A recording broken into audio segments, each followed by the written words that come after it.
Hello students, आज हम लोग कूलाम्ब्स लॉ के सदिश रूप का अध्ययन करेंगे। यानी कूलाम्ब्स लॉ जो आपने पढ़ा है उसमें केवल बल के बारे में बताया गया था। अब की बार उस बल के दिशा का भी अध्ययन करेंगे। तो मान लीजिए कि जैसे दो आवेश Q1 और Q2 एक दूसरे से r दूरी पर रखे हैं, दोनों धन आवेश हैं, तो Q1 आवेश पर जो Q2 बल लगाएगा वो प्रतिकर्षण यानी फोर्स ऑफ रिपल्सन होगा, दूर की ओर लगेगा। तो इसे हम नाम दे रहे हैं F12 यानी वन पर चार्ज 2 द्वारा बल, और ये दूर की ओर होगा। दूसरे वाले पर जो बल लग रहा है ये होगा F21, ये दूसरे पर पहले द्वारा जो बल लग रहा है। और मान लेते हैं कि जो पहले वाले चार्ज से दूसरे चार्ज की ओर एकांक सदिश है वो R21 कैप। आपने 11th में पढ़ा है कि यूनिट वेक्टर अगर लिखना होता, कोई अगर वेक्टर है, ये अगर कोई वेक्टर ए हो तो इसमें दो बातें इंक्लूड हैं। एक तो इसका मैग्नीट्यूड है, यानी कि ये मॉड ऑफ वेक्टर ए, और ए कैप एकांक सदिश है। तो वैसे आर के लिए एकांक सदिश अगर दूसरे को कि पहले वाले चार्ज से अगर हम एकांक सदिश लिखते हैं तो R21 इसे लिख रहे हैं, और पहले वाले और इससे अगर इसकी दूरी लिख रहे हैं तो R12 लिख रहे हैं। 1 की 2 से जो दूरी है उस दिशा में एकांक सदिश लिख रहे हैं, और ये दोनों आवेश R दूरी पर रखे, यानी जो मॉड होगा इस दूरी के लिए वो R हम लिखते हैं। तो अगर हम पहले वाले आवेश पर लगने वाले बल को लिखें तो कितना लिखेंगे? F12 ये वेक्टर होगा 1/4 pi epsilon naught Q1 Q2 by R square.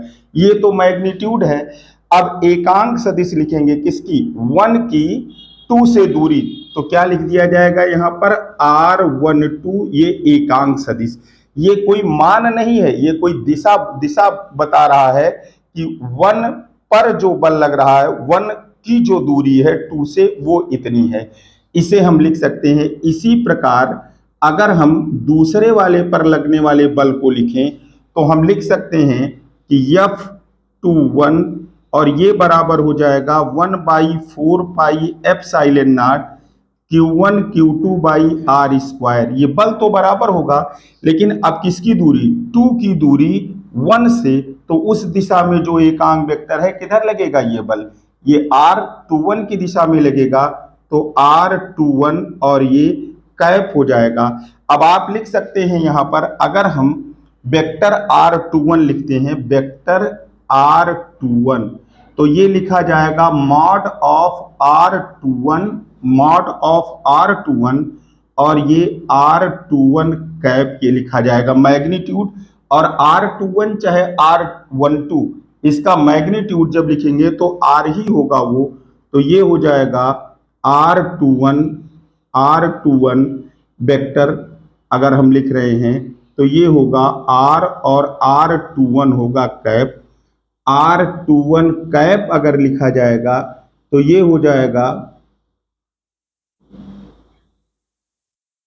R21 cap by R होगा। यहाँ पर ये हम इसको लिख सकते हैं।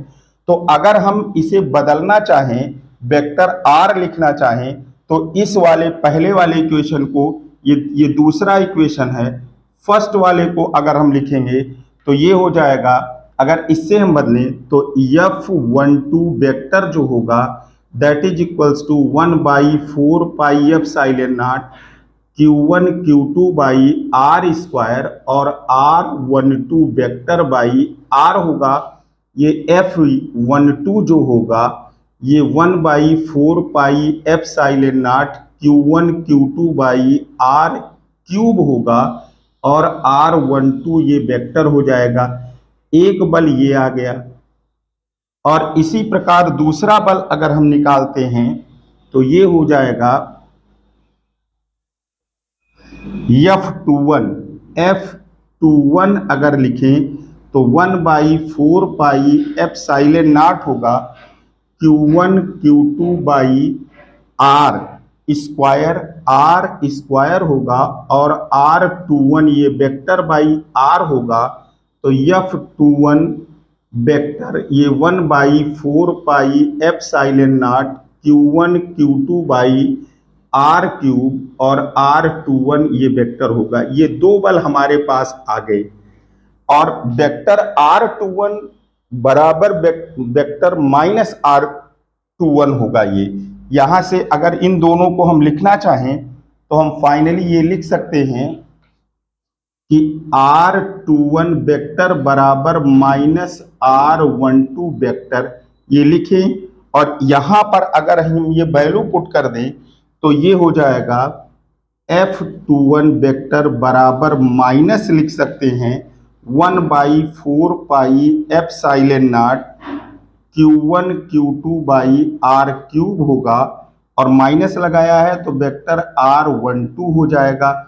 और ये इतना वेक्टर क्या है, R12 ये वेक्टर क्या है, F12 है। तो F21 ये वेक्टर इज इक्वल्स टू हो जाएगा -F12 हो जाएगा। कहने का मतलब ये है कि ये आवेश दूसरे वाले पर जितना बल लगा रहा है दूसरा पहले वाले पर उतना ही बल लगा रहा है, परंतु ये बल परस्पर विपरीत दिशा में है। और यही न्यूटन्स थर्ड लॉ है। यानी कभी कभी ये कहा जाता है कि कूलाम के नियम के सदिश रूप से न्यूटन्स थर्ड लॉ प्रूफ करिए। तो जैसे थर्ड लॉ है, हर क्रिया के बराबर प्रतिक्रिया होती है लेकिन विपरीत दिशा में होती है। तो यहाँ पर देखिए वही बात प्रूफ हो रही है कि पहले वाला चार्ज जो है वो दूसरे पर जितना बल लगा रहा है दूसरा वाला चार्ज पहले पर उतना ही बल लगा रहा है, परंतु उसकी दिशा विपरीत है। और इस प्रकार हम लिख सकते हैं कि उपर्युक्त संबंध से क्या है, न्यूटन के तीसरे इससे न्यूटन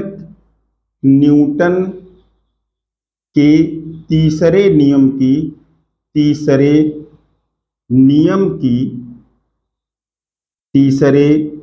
नियम की पुष्टि